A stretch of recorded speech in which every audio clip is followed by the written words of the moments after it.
मान लीजिए दो दोस्त हैं, अजय और विजय। दोनों को एक साथ 1 लाख रुपए मिलते हैं। अजय सोचता है कि इन पैसों से वह नई गाड़ी, ब्रांडेड कपड़े और महंगे गैजेट खरीद ले। वहीं विजय सोचता है कि इन पैसों को सही जगह निवेश करके और अधिक पैसा बनाया जाए। 5 साल बाद अजय के पास कुछ नहीं बचता, लेकिन विजय के पैसे कई गुना बढ़ जाते हैं। यही फर्क है धन की समझ और मानसिकता का। पैसा कमाने से ज्यादा जरूरी है उसे सही तरीके से मैनेज करना और बढ़ाना।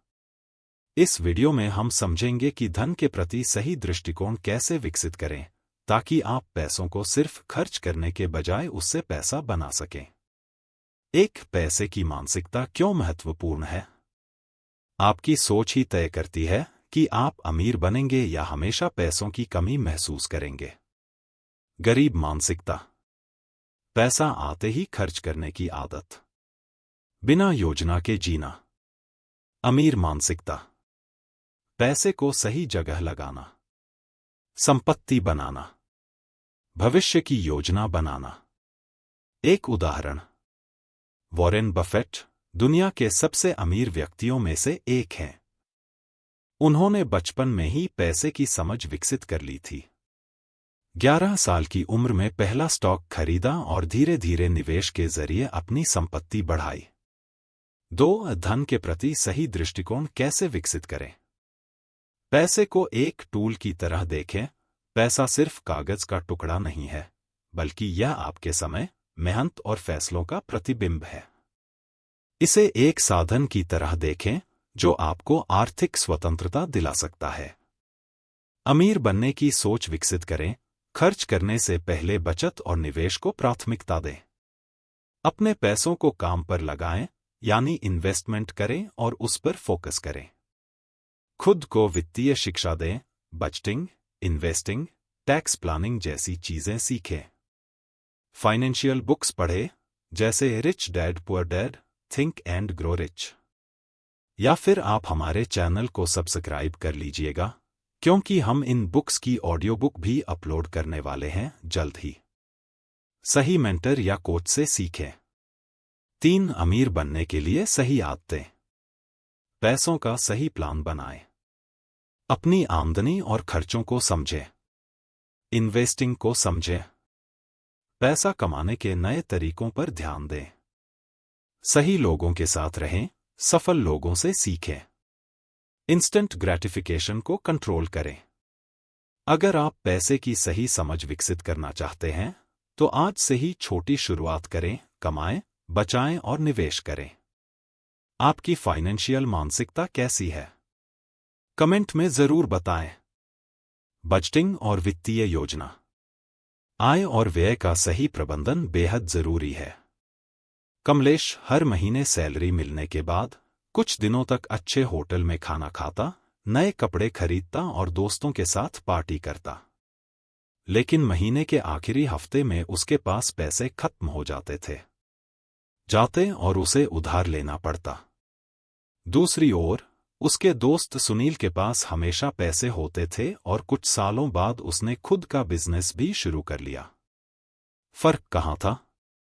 फर्क था बजटिंग और वित्तीय योजना में। आज इस वीडियो में हम जानेंगे कि आय और व्यय को सही तरीके से मैनेज करने के लिए एक अच्छा बजट कैसे बनाया जाए। 1. बजटिंग क्या है और क्यों जरूरी है? बजटिंग का मतलब है आय और खर्च का सही प्लान बनाना, ताकि आप अपने पैसों को बेहतर तरीके से उपयोग कर सकें और भविष्य के लिए सेविंग और इन्वेस्टमेंट कर पाएं। बिना बजट के पैसे आते ही खर्च हो जाते हैं और महीने के अंत में बचत नहीं होती। अच्छे बजट के साथ आपकी आमदनी और खर्च कंट्रोल में रहते हैं, जिससे आप अपने फाइनेंशियल गोल्स पूरे कर सकते हैं। अगर आप अपने पैसे को कंट्रोल नहीं करेंगे, तो पैसा आपको कंट्रोल करेगा। 2. बजट बनाने का सही तरीका। अब जानते हैं कि एक अच्छा बजट कैसे तैयार करें। अपनी आय और खर्चों की लिस्ट बनाएं। सबसे पहले अपनी कुल मासिक आय लिखें, salary, business income, side income आदि। फिर अपने सभी खर्चों की लिस्ट बनाएं और जरूरी व गैर जरूरी खर्चों को अलग अलग करें। 50-30-20 रूल अपनाएं। एक सही बजट बनाने के लिए यह रूल बहुत कारगर होता है। 50% जरूरी खर्चे, रेंट, खाने पीने, बिजली, पानी आदि। 30% इच्छाओं के लिए खर्च, घूमना, shopping, movie, dining out. 20% saving और investment, fixed deposit, stocks, mutual fund, retirement planning. खर्चों को ट्रैक करें और गैर जरूरी खर्च कम करें। हर महीने यह देखें कि पैसा कहां जा रहा है। अनावश्यक चीजों पर खर्च करने से बचें। नीड वर्सेस वांट का फर्क समझें। जो जरूरी है पहले उसे खरीदें। 3 बजटिंग को सफल बनाने के लिए जरूरी टिप्स। ऑटोमेट सेविंग करें। सैलरी आते ही कुछ हिस्सा सेविंग अकाउंट या इन्वेस्टमेंट में डालें। क्रेडिट कार्ड से बेवजह खर्च न करें, यह आपको अनावश्यक कर्ज में डाल सकता है। हर महीने अपने बजट की समीक्षा करें। कहां पैसा फालतू खर्च हो रहा है उसे पहचानें और सुधारें। इमरजेंसी फंड बनाएं। कम से कम 6 महीने के खर्च के बराबर बचत करें। अगर आप अपनी आय और व्यय को सही तरीके से मैनेज करना चाहते हैं तो आज से ही बजटिंग की शुरुआत करें। क्या आप पहले से बजटिंग करते हैं या अभी सीख रहे हैं? कमेंट में बताएं। निवेश के मूल सिद्धांत। विभिन्न निवेश विकल्पों की जानकारी। 2 दोस्त थे, रोहन और मोहन। दोनों को 5 लाख मिले। रोहन ने सारा पैसा खर्च कर दिया, जबकि मोहन ने इसे निवेश कर दिया। 10 साल बाद रोहन के पास कुछ भी नहीं था, लेकिन मोहन का पैसा 20 लाख रुपए बन चुका था। यह फर्क क्यों आया? क्योंकि मोहन ने निवेश के मूल सिद्धांतों को समझा और सही जगह निवेश किया। अगर आप भी अपने पैसों को बढ़ाना चाहते हैं और फाइनेंशियल फ्रीडम पाना चाहते हैं तो यह वीडियो आपके लिए बहुत जरूरी है। 1. निवेश के 5 मूल सिद्धांत। Principles of investment. 1.1 जल्दी शुरुआत करें। Power of compounding. जितनी जल्दी निवेश करेंगे उतना ही ज्यादा फायदा मिलेगा। अल्बर्ट आइंस्टीन ने कहा था, कंपाउंड इंटरेस्ट दुनिया का 8वां अजूबा है। उदाहरण, अगर आप 25 की उम्र में 5,000 रुपए प्रति महीने निवेश करते हैं और 12% का रिटर्न मिलता है तो 60 की उम्र तक यह 5 रुपए करोड़ बन सकता है। 1.2 जोखिम और रिटर्न को समझें। हर निवेश में जोखिम होता है, लेकिन ज्यादा जोखिम का मतलब हमेशा ज्यादा रिटर्न नहीं होता। Low risk, fixed deposit, PPF, bonds. Medium risk, mutual funds, index funds. High risk, stocks, crypto, startups. 1.3 विविधता, डाइवर्सिफिकेशन रखें। कभी भी सारा पैसा एक जगह निवेश न करें। अपने पोर्टफोलियो में अलग अलग एसेट्स रखें, stocks, mutual funds, gold, real estate आदि। यह रणनीति जोखिम को कम करने और स्थिर रिटर्न पाने में मदद करती है। 1.4 लॉन्ग टर्म सोचें। जल्दी अमीर बनने के चक्कर में गलत फैसले न लें। वॉरेन बफेट कहते हैं, the stock market is device for transferring money from the impatient to the patient. धैर्य रखें और सही निवेश को समय दें। 1.5 भावनाओं से ऊपर उठकर निवेश करें। Control your emotions. डर और लालच से बचें। मार्केट गिरने पर घबराएं नहीं, बल्कि अच्छे स्टॉक्स में निवेश करने का मौका समझें। निवेश हमेशा तथ्यों और रिसर्च पर आधारित होना चाहिए, न कि भावनाओं पर। 2 विभिन्न निवेश विकल्प। 2.1 फिक्स्ड इनकम इन्वेस्टमेंट, कम जोखिम, सुरक्षित रिटर्न। फिक्स्ड डिपॉजिट, 5 से 7% रिटर्न, सुरक्षित लेकिन महंगाई को मात नहीं दे पाता। Public provident fund, PPF, tax free return, 15 साल का लॉक इन पीरियड। बॉन्ड्स, सरकारी या कॉरपोरेट बॉन्ड्स, 6 से 9% return. 2.2 stock market investment, long term growth के लिए। स्टॉक्स, शेयर बाजार में कंपनी में हिस्सेदारी खरीदना, हाई रिटर्न लेकिन रिस्क ज्यादा। म्यूचुअल फंड्स सिप के जरिए छोटा निवेश, 12 से 15% तक संभावित रिटर्न। इंडेक्स फंड्स निफ्टी 50 या सेंसेक्स में निवेश, कम रिस्क और स्थिर रिटर्न। 2.3 अल्टरनेटिव इन्वेस्टमेंट ऑप्शंस, अन्य तरीके। Gold investment, gold ETF, sovereign gold bonds, SGB, महंगाई से बचाव। रियल एस्टेट, प्रॉपर्टी में निवेश, किराए से नियमित आय। Investment high risk, high return. Research के बिना निवेश न करें। स्टार्टअप्स और प्राइवेट इक्विटी, एंजल इन्वेस्टिंग, लेकिन इसमें रिस्क बहुत ज्यादा होता है। 3. आपके लिए सबसे अच्छा निवेश कौन सा है? अगर आप रिस्क नहीं लेना चाहते हैं तो public provident fund, PPF, fixed deposit, FD या बॉन्ड्स चुनें। अगर आप लॉन्ग टर्म ग्रोथ चाहते हैं तो म्यूचुअल फंड, इंडेक्स फंड और स्टॉक्स चुनें।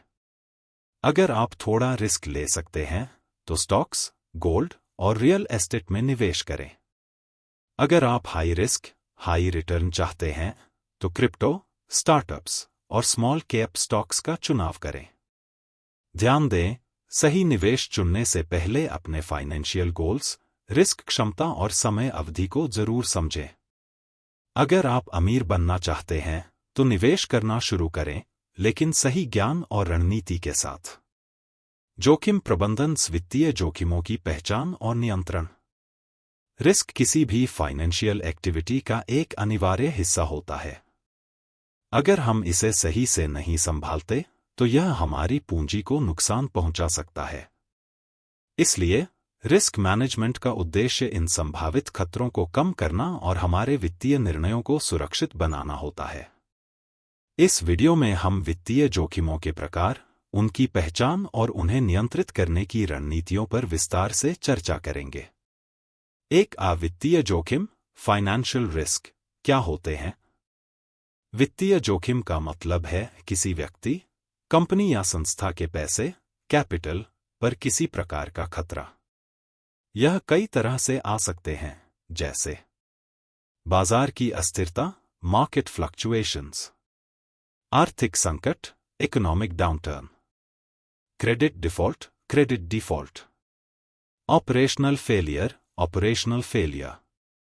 वित्तीय जोखिम को मुख्य रूप से 5 भागों में बांटा जा सकता है। मार्केट रिस्क, यह किसी एसेट या इन्वेस्टमेंट की कीमतों में बदलाव के कारण होता है। यह मुख्य रूप से 2 प्रकार का होता है। एक सिस्टमैटिक रिस्क, यह पूरे मार्केट को प्रभावित करने वाला जोखिम है जिसे डाइवर्सिफिकेशन से कम नहीं किया जा सकता। उदाहरण, आर्थिक मंदी, ब्याज दरों में बदलाव, युद्ध आदि। 2.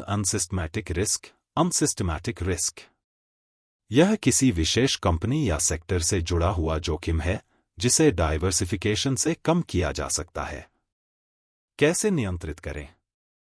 डाइवर्सिफिकेशन यानी अलग अलग सेक्टर और एसेट क्लास में निवेश करें।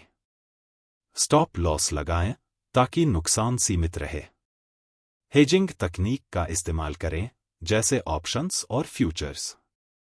B. क्रेडिट रिस्क, जब कोई उधार लेने वाला व्यक्ति, बोरोअर या कंपनी अपना लोन चुकाने में असफल रहती है तो इसे क्रेडिट रिस्क कहा जाता है। यह बैंकों, फाइनेंशियल संस्थानों और निवेशकों के लिए एक बड़ा जोखिम होता है। कैसे नियंत्रित करें? उधार देने से पहले क्रेडिट स्कोर और बैकग्राउंड चेक करें।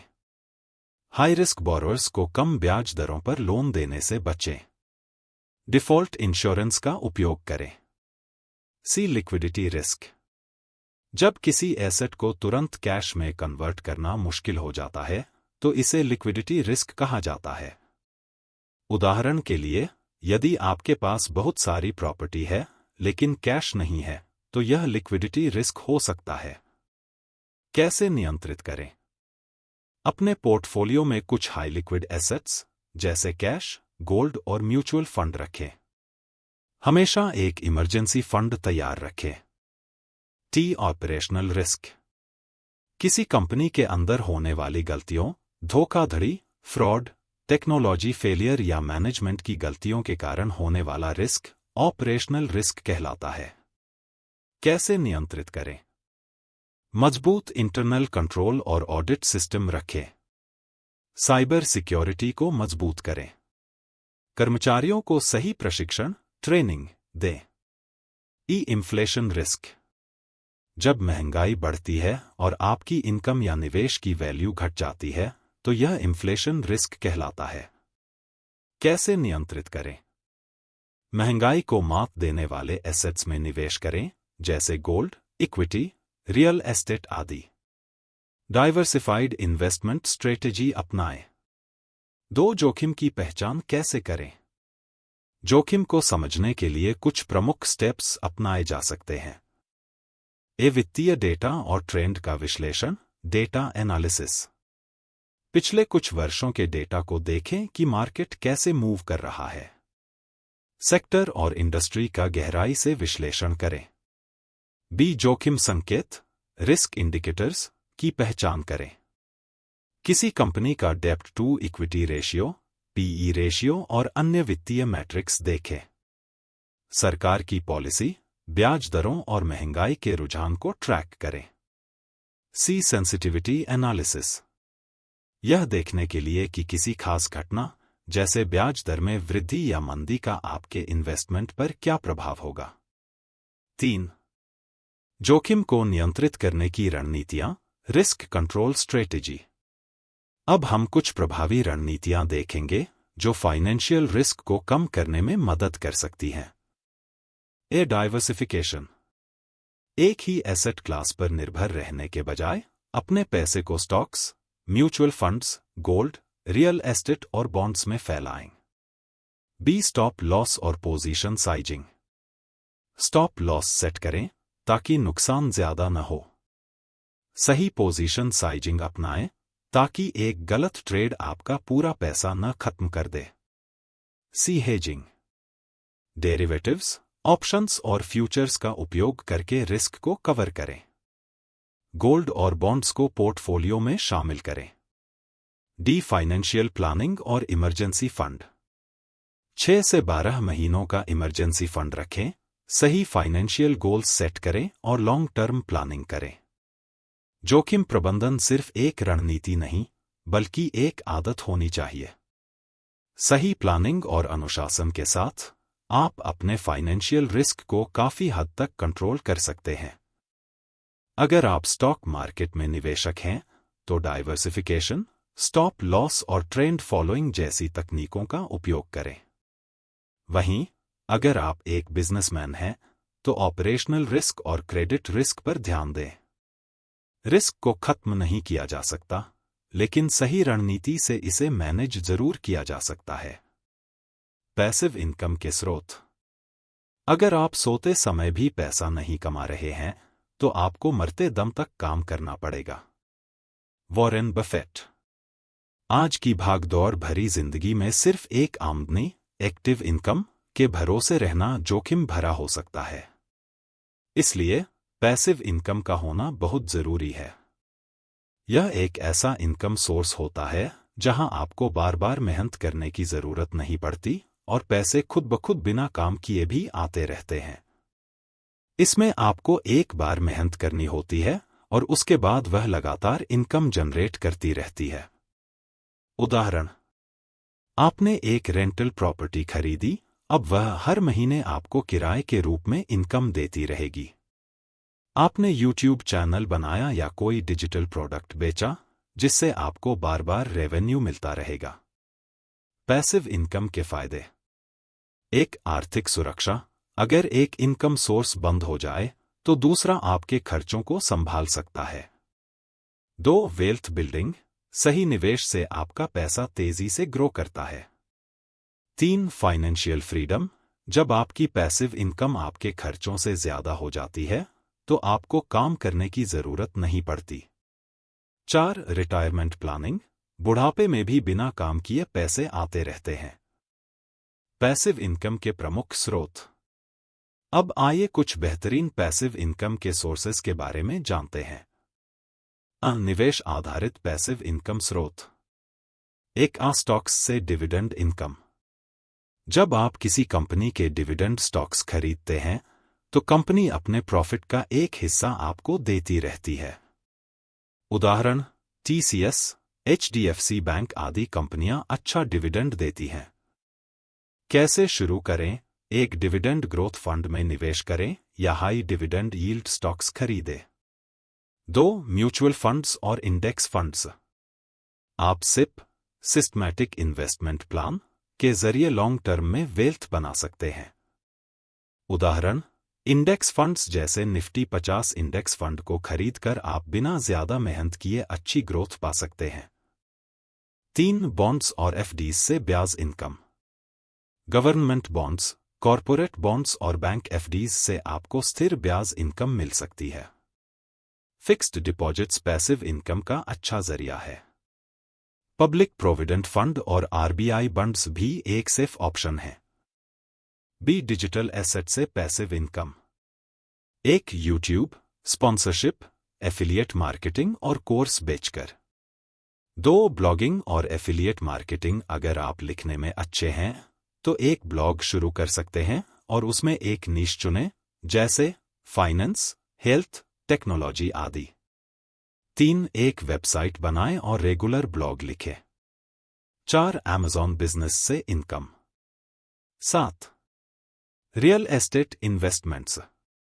आप एक फ्लैट, दुकान या ऑफिस खरीदकर उसे किराए पर देकर मंथली इनकम बना सकते हैं। रियल एस्टेट इन्वेस्टमेंट भी एक अच्छा ऑप्शन है जहां आप प्रॉपर्टी खरीदने के बिना भी इनकम कमा सकते हैं। 8. Self storage business. लोगों को गुड्स स्टोरेज की जरूरत होती है। अगर आप उनके लिए स्टोरेज स्पेस बना सकते हैं तो यह शानदार पैसिव इनकम सोर्स हो सकता है। D. अन्य पैसिव इनकम स्रोत। 9. फ्रेंचाइजिंग। किसी बड़े ब्रांड की फ्रेंचाइज लेकर बिजनेस शुरू कर सकते हैं। 10. मोबाइल ऐप या सॉफ्टवेयर। अगर आप ऐप डेवलप कर सकते हैं तो इससे रेगुलर इनकम आ सकती है। उदाहरण ग्रामरली, जूम और कैनवा जैसी कंपनियां। 4. कौन सा पैसिव इनकम सोर्स आपके लिए सही है? हर व्यक्ति के पास अलग अलग स्किल्स, पैसे और समय होता है। इसलिए सबसे अच्छा तरीका यह है कि आप अपने लिए सही ऑप्शन चुनें। 5. निष्कर्ष।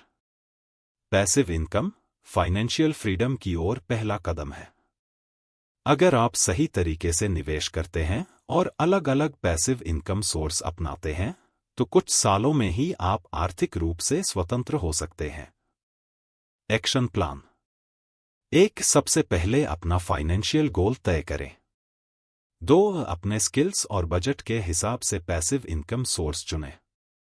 3. छोटे स्तर से शुरू करें और धीरे धीरे स्केल करें।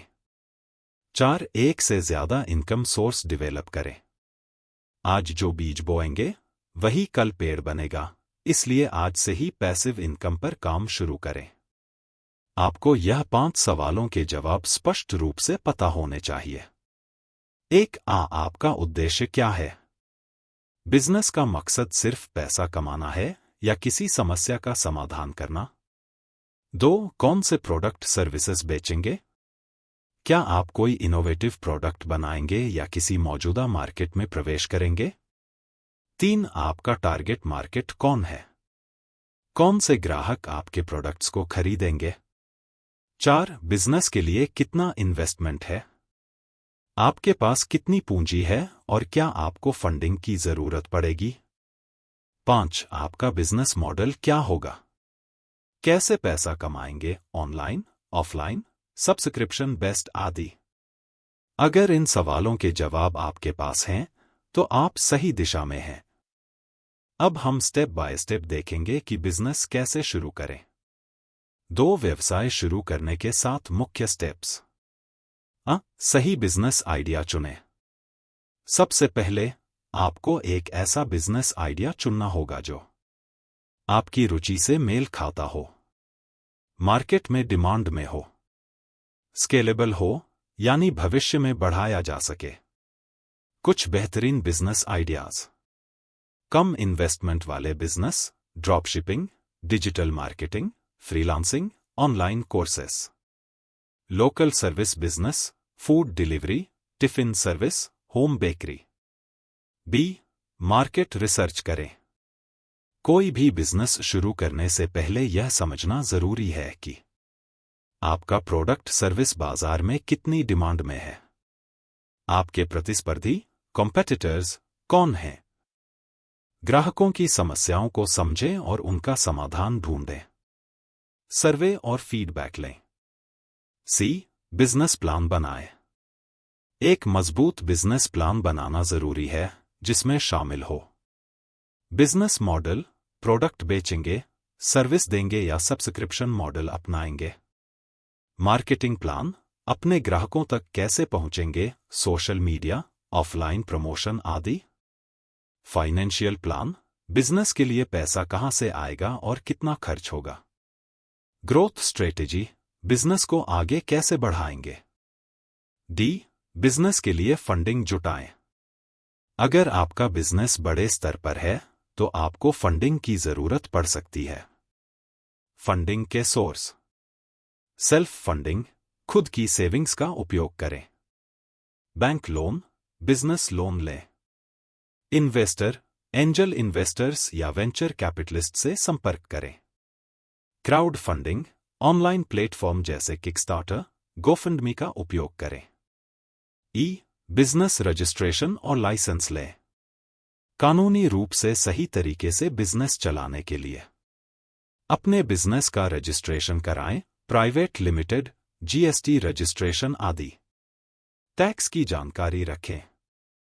ट्रेडमार्क और पेटेंट की जरूरत हो तो उसे रजिस्टर कराएं। एफ, मार्केटिंग और ब्रांडिंग पर फोकस करें।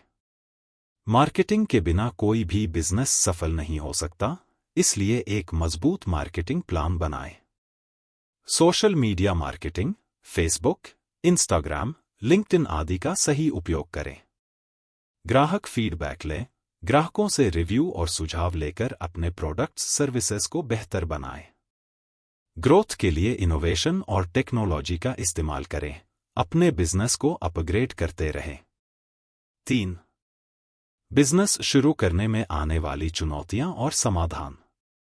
बिजनेस शुरू करना आसान नहीं होता, लेकिन सही योजना, मेहनत और धैर्य से इसे सफल बनाया जा सकता है। Action plan. बिजनेस आइडिया चुनें और मार्केट रिसर्च करें।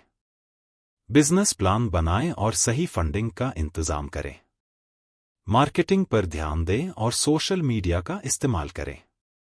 ग्राहकों को प्राथमिकता दें और अच्छी सर्विस प्रदान करें। बिजनेस को धीरे धीरे स्केल करें और नई टेक्नोलॉजी अपनाएं। अगर आप बिजनेस शुरू करने का सपना देख रहे हैं तो आज ही पहला कदम उठाइए।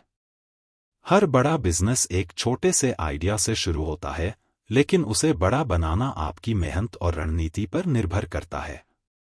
टैक्स योजना, करों की समझ और सही योजना कैसे बनाएं। टैक्स एक अनिवार्य शुल्क होता है जो सरकार द्वारा नागरिकों और व्यवसायों से वसूला जाता है। इसका मुख्य उद्देश्य देश के इंफ्रास्ट्रक्चर, स्वास्थ्य, शिक्षा और अन्य सरकारी सेवाओं को वित्तीय सहायता प्रदान करना होता है।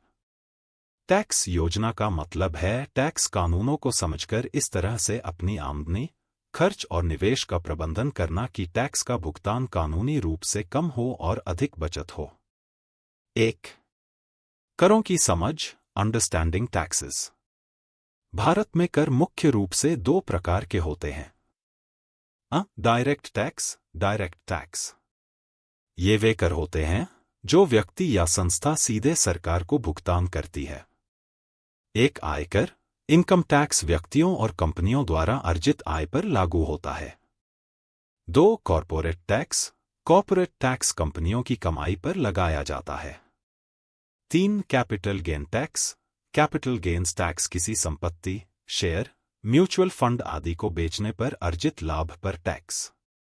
B, indirect tax, indirect tax. ये वे कर होते हैं जो वस्तुओं और सेवाओं की खरीद पर लागू होते हैं और उपभोक्ता द्वारा अप्रत्यक्ष रूप से भुगतान किए जाते हैं। एक वस्तु एवं सेवा कर, जीएसटी सभी प्रकार की वस्तुओं और सेवाओं पर लागू टैक्स। 2. उत्पाद शुल्क, एक्साइज ड्यूटी कुछ विशेष वस्तुओं के उत्पादन पर लगाया जाने वाला कर। 3. कस्टम ड्यूटी, कस्टम ड्यूटी किसी देश में वस्तुओं के आयात और निर्यात पर लगाया जाने वाला कर। 2. आयकर की योजना, इनकम टैक्स प्लानिंग। भारत में आयकर स्लैब सिस्टम के आधार पर विभिन्न आय स्तरों के अनुसार टैक्स लिया जाता है। सरकार ने 2 तरह की कर व्यवस्थाएं बनाई हैं। एक नई कर व्यवस्था, कम डिडक्शन के साथ ज्यादा टैक्स स्लैब। 2. पुरानी कर व्यवस्था, ज्यादा टैक्स बेनिफिट्स के साथ सीमित स्लैब। कैसे करें सही टैक्स प्लानिंग? 80C, 80D जैसी विभिन्न टैक्स सेविंग योजनाओं का उपयोग करें। Mutual fund, ELSS, PPF, NPS और टैक्स सेविंग FD में निवेश करें। बिजनेस और सेल्फ एम्प्लॉयड लोगों के लिए सही डिडक्शन का लाभ उठाएं। लेकिन यहां ATC, ATD जैसी कटौती का फायदा नहीं मिलता। 3. टैक्स कटौती और छूट, टैक्स डिडक्शंस एंड एग्जेम्पशंस। अगर आप पुरानी कर व्यवस्था चुनते हैं तो आपको कई टैक्स सेविंग विकल्प मिलते हैं। धारा 80C के तहत कटौती 1,50,000 रुपए तक। PPF, public provident fund. EPF, employ provident fund. National pension scheme, equity linked saving scheme, mutual funds. Tax saving 5 साल की फिक्स्ड डिपॉजिट। जीवन बीमा premium, life insurance premium. B. अन्य महत्वपूर्ण टैक्स कटौती और छूट। 80D, हेल्थ इंश्योरेंस प्रीमियम पर छूट 25,000 रुपए से 50,000 रुपए तक। 80E, एजुकेशन लोन पर ब्याज की कटौती। 80G, चैरिटी और डोनेशन पर टैक्स छूट। HRA, हाउस रेंट अलाउंस, किराए पर रहने वाले व्यक्तियों को छूट। LTCG, छूट, लॉन्ग टर्म कैपिटल गेन पर छूट 1 लाख रुपए तक। 4. निवेश और टैक्स योजना, इन्वेस्टमेंट एंड टैक्स प्लानिंग। निवेश करने का सही तरीका यह है कि आप टैक्स सेविंग के साथ साथ अच्छे रिटर्न वाले विकल्प चुनें। 5. बिजनेस और फ्रीलांसर्स के लिए टैक्स योजना। अगर आप बिजनेस करते हैं या फ्रीलांसर हैं तो टैक्स बचाने के लिए इन बातों का ध्यान रखें। GST रजिस्ट्रेशन करवाएं और इनपुट टैक्स क्रेडिट का लाभ लें। ऑफिस खर्च, इंटरनेट, ट्रेवल खर्च को खर्चों में दिखाकर टैक्स सेविंग करें। HUF, हिंदू अनडिवाइडेड फैमिली, बनाकर परिवार के नाम से अलग टैक्स फाइल करें। लिमिटेड लायबिलिटी पार्टनरशिप, LLP या प्राइवेट लिमिटेड कंपनी खोलकर टैक्स बचाएं। 6. Long term tax planning. Retirement planning, NPS, PPF में निवेश करें।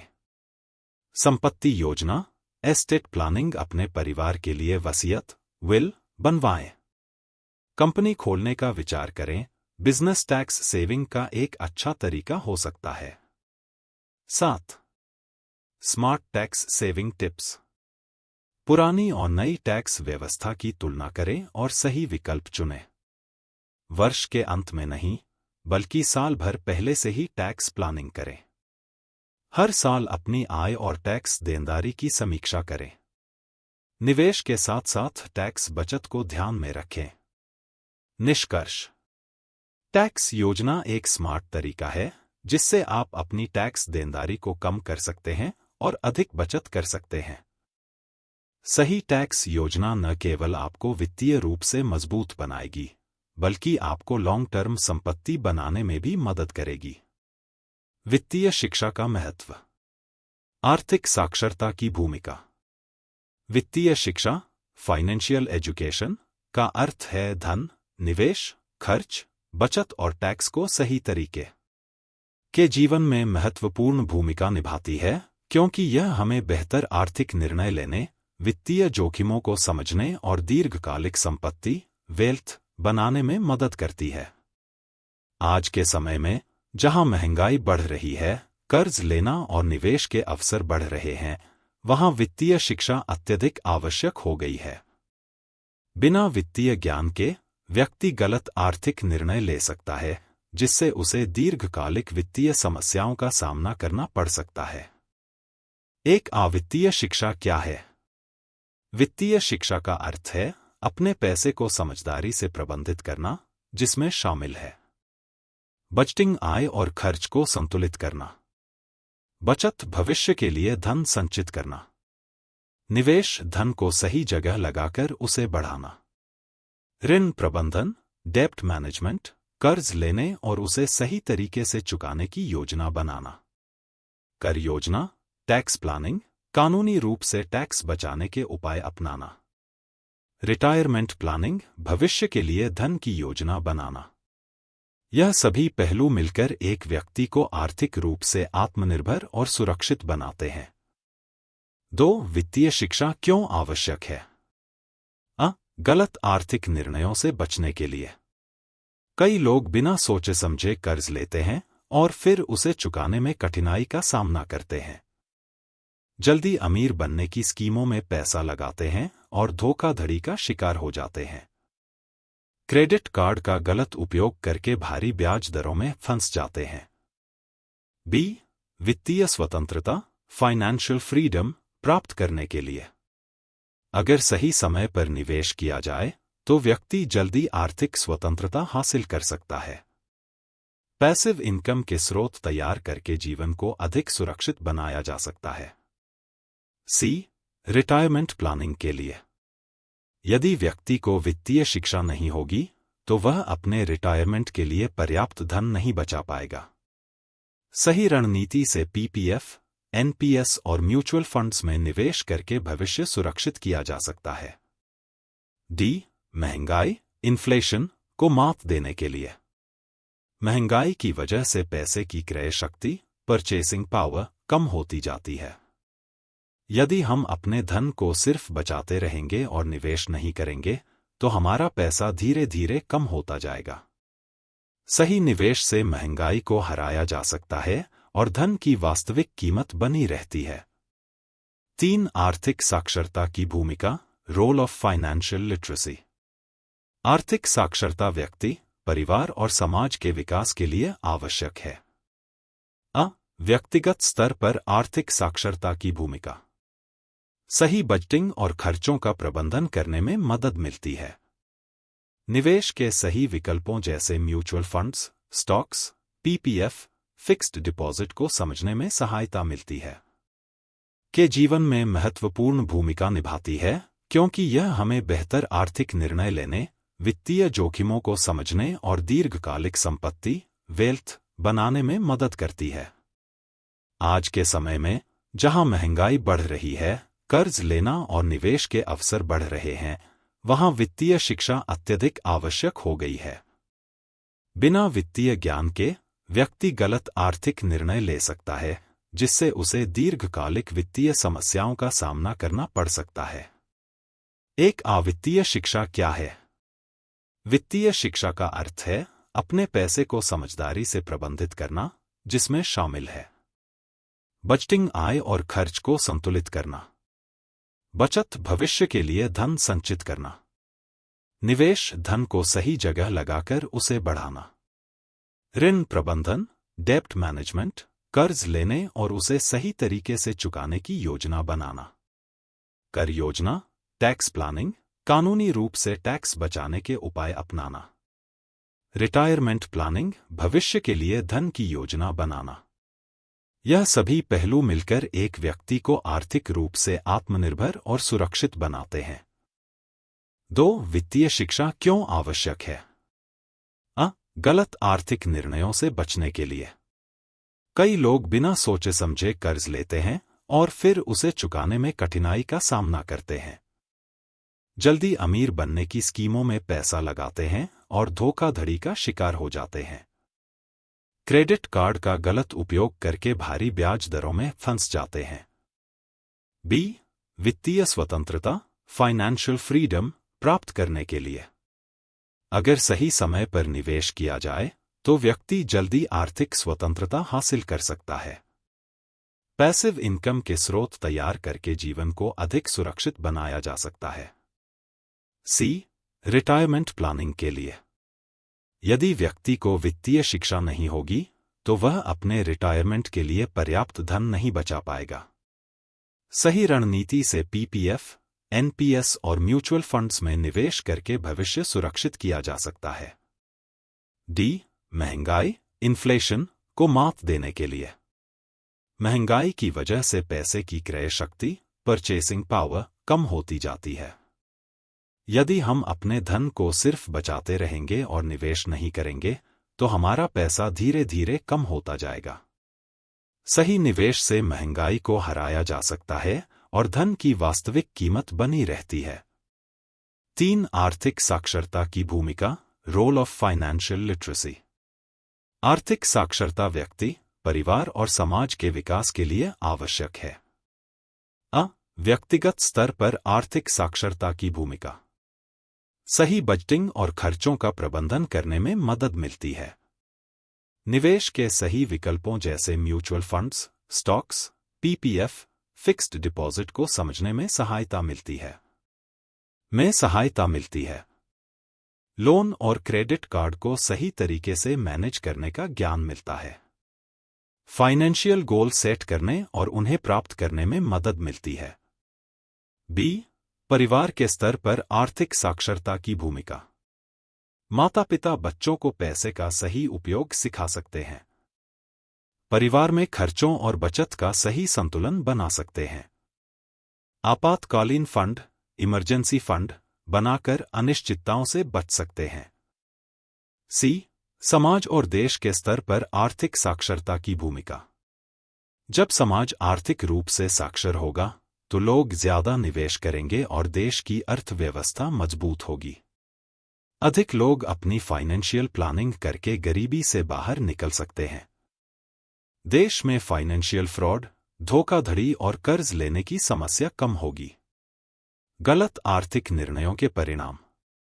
गलत निवेश निर्णय, बिना रिसर्च किए निवेश करने से नुकसान उठाना पड़ सकता है। ज्यादा कर्ज लेना, क्रेडिट कार्ड का अत्यधिक उपयोग और कर्ज की समस्या बढ़ सकती है। रिटायरमेंट प्लानिंग की कमी, बुढ़ापे में आर्थिक समस्याओं का सामना करना पड़ सकता है। मनी मैनेजमेंट में असफलता, आमदनी ज्यादा होने के बावजूद बचत नहीं कर पाना। धोखाधड़ी, स्कैम्स का शिकार होना, पोंजी स्कीम्स और फर्जी योजनाओं में पैसा गंवाना। वित्तीय शिक्षा को बढ़ावा कैसे दें? 1, बच्चों को वित्तीय शिक्षा दें। स्कूल स्तर पर बजटिंग, बचत और निवेश की जानकारी दी जाए। 2, ऑनलाइन लर्निंग प्लेटफॉर्म का उपयोग करें।